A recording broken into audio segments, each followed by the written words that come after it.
কুমিল্লার নাঙ্গলকোটে এক বয়োবৃদ্ধকে পিটিয়ে আহত করেছে আপন ভাইয়ের নাতি।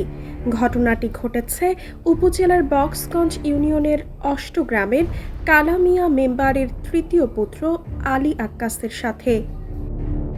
আহত আলী আক্কাসের ভাষ্য মতে বুধবার ২৯ জুলাই সন্ধ্যায় তিনি অষ্টগ্রাম মিয়ার বাজার গেলে পূর্ব পরিকল্পিতভাবে উৎপেতে থাকা সন্ত্রাসী মানিক ও তার ভাই সামির পিতা হারুনুর রশিদ হত্যার উদ্দেশ্যে তাকে ধাক্কা মেরে মাটিতে ফেলে দিয়ে গলা চিপে ধরে এবং দাড়ি টেনে এলোপাতাড়ি কিল ঘুষি মারতে থাকে। এই সময় বৃদ্ধ আলী আক্কাসের আত্মচিৎকারে বাজারের লোকজন এলে সন্ত্রাসী মানিক ও তার ভাই সামি দৌড়ে পালিয়ে যায়। তার বাবার নাম কি? বাবার নাম হারুনুর রশিদ, দাদার নাম রফিক, মার নাম রিনা। আচ্ছা, আপনার সাথে বিরোধটা কি নিয়ে? কেন আপনাকে এরকম করতেছে? বিরোধটা তারা জায়গা জমি হাইতো বলি আমার ধমকি হুমকি দিয়ে তোর কাছে টাকা দিয়ে আমার মিথ্যা মামলা করছে সিএম কোর্টে।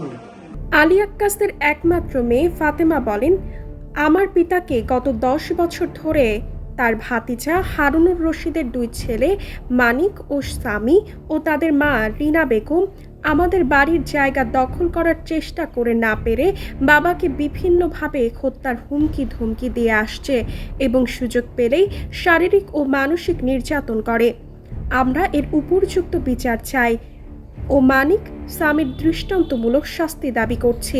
আমাদের কথাগুলো শুনবেন। আজকে বিগত 3 বছর আমার বড় জ্যাঠা রফিকের ছেলে হারুনের 2 ছেলে বই আমাদের ভাই বোন মা বাপ সবাইকে নির্যাতন করে। আমার এই মুরব্বী বাবারে সাক্ষী প্রমাণ সবাই আছে। ওপেন মিয়ার বাজারে ফেলায় মাইদর ঘুষি করছে, অপমানি করছে। আপনারা জনগণ থানার কোর্ট এলাকাবাসী সবাই আমরা উপযুক্ত বিচার চাই।